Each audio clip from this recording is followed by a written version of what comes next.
shout out. Woo! All right. Guess what, guys? We're hanging out with the Jeff Morrow from Slugfest Games. This is one of my favorite games on sale right now. $20?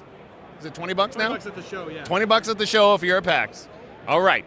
But we have a few questions for this wonderful human being. I'm going to get to it as soon as my wife unlocks her phone.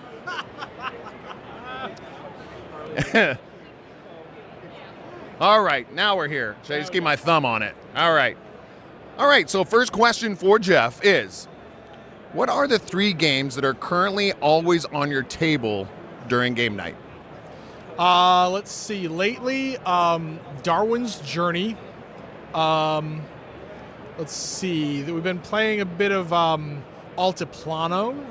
I don't know that one. Yeah, it's a bag builder Euro from a number of years ago. What else have we been doing? We've been taking Mars off the shelf once in a while. We've been doing.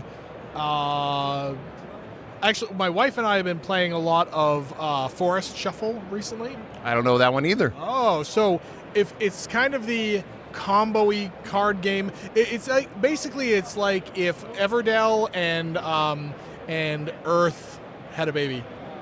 That sounds dope. Yeah, it's good. No, that sounds really good. Yeah. Okay, you're gonna send me that link, I'm sure. Say what? Send me a link to that one. Oh yeah, okay. Yeah. All right. Next question. Out of all things you could have done with your talents, Jeff, why tabletop games? I suspect you're going to hear this answer a lot, kind of by accident. Oopsies. So I was part of the Settlers generation, right? Like the people who got into games because of Settlers of Catan and then like Ticket to Ride and those sort of Carcassonne, the early classics. I was one of the people who was like, oh, maybe I could design games too. I pitched a bunch of designs to people. They didn't really go anywhere. I did get one signed but never published.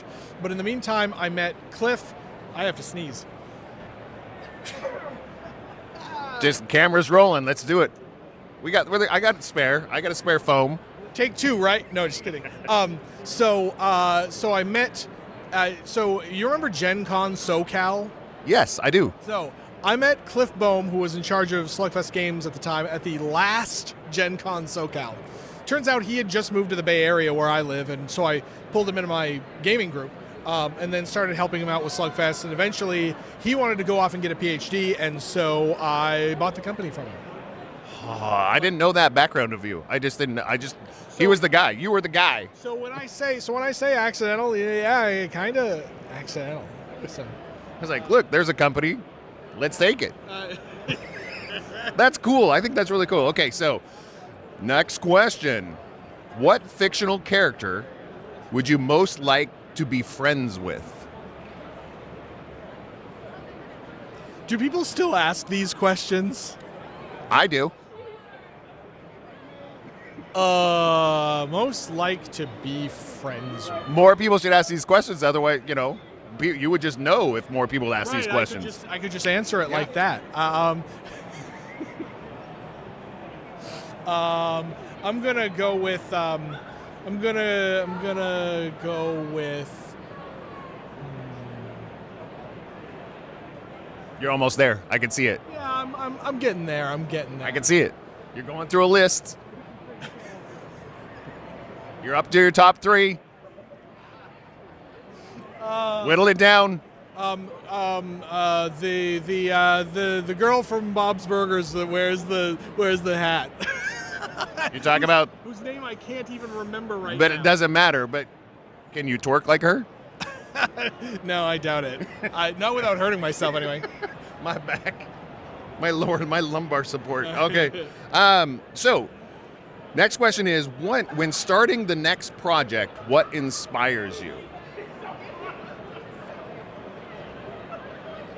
Dollar bills? I mean, I didn't say that out loud, but that was my first answer. But more generally, just, will people play this? Right. I mean, which eventually translates into dollar bills. Yeah. Oh, totally makes sense. And then, what was this one here? Oh, yeah.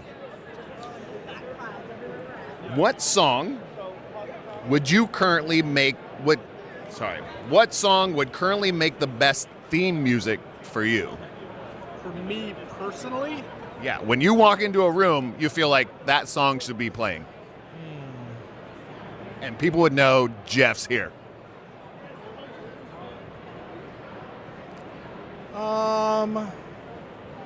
Let's go with Ready, Steady, Go, Paul Oakenfold.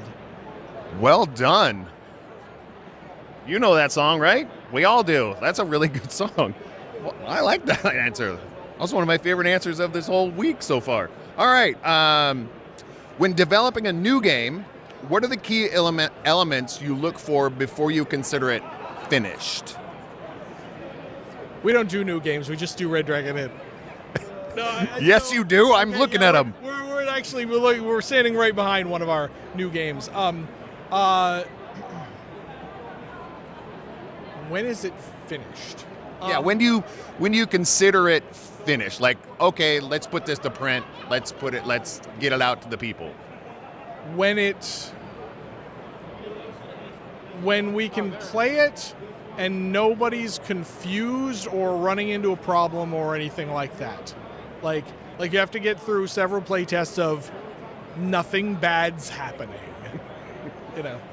Nothing broke. Nothing broke. Consistently. Nothing broke and nothing was a clear rules hole. No gaps. Right. Okay, that makes sense. Now, if your current team made up a human body, what part of the body would you be and why?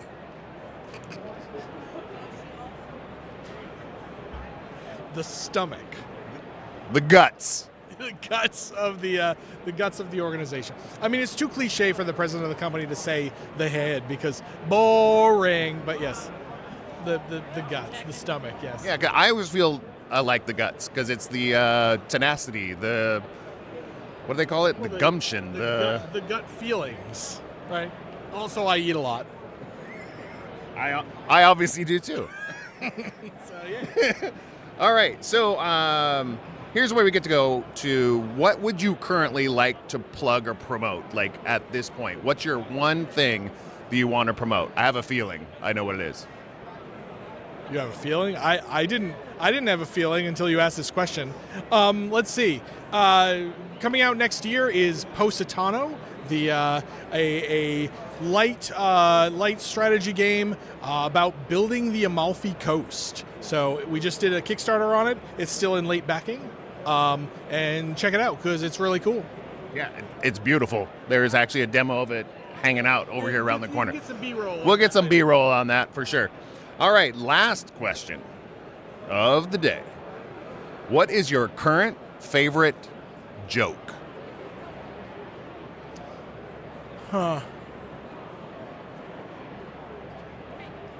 Probably the duck joke. You know, the duck walks into a bar and asks for grapes. You know this one? No, go. Okay. Duck walks into a bar, asks for, hey, got any grapes? No, it's the bar. Order a drink or get out. So Duck leaves, comes back the next day. Bartender looks a little skeptical and okay, what'll it be? He asks for some grapes again. No, I don't have grapes. Like order a drink or get out of here. So so the duck leaves, comes back again the next day. Again asks for grapes. Bartender's getting real pissed off now and says, "Look, Duck, if you ask for grapes one more time, I'm going to nail your beak to the bar. Now, what'll it be?" Duck thinks for a minute and says, "Well, I guess what I really want is a hammer then." Bartender says, "What do I look like, a hardware store?" "Okay, I'll have some grapes then." I'm going to tell this joke. That's up my alley. Because I think people watching our show and know me, they know my favorite joke, and that's right up the alley. I love it. Great. Thank you so much for your time, Jeff. Seriously. Anything else you want to talk about, or just, hey, get online and go to Slugfest Games? Yeah, get online, go to Slugfest Games, and where the hell did you come up with these questions? I have plenty more, Sure but I you wanted to do. talk about games too. Great. And also, seriously, guys, this one of our favorite games. Sarah and I, we play this quite a bit. Where's my ride? We do. So go check that out. If you're going to be at are you doing it at all the cons? At the $20? Don't know yet. Okay. We're seeing how it does here. Got it. Okay. But please check out that game and check out their Kickstarter. Follow them on Kickstarter because And of course, check out the Red Dragon Inn, but everybody knows that. So in case there's 2 viewers out there who have never heard of the Red Dragon Inn, go check that out too, because that's our main thing. We're just we're just also talking about all the other stuff too. But yeah, Red Dragon Inn, collect all the characters. We have all of them. We have many boxes of all the characters, all the tokens. Thanks again. We'll see you very soon. Bye.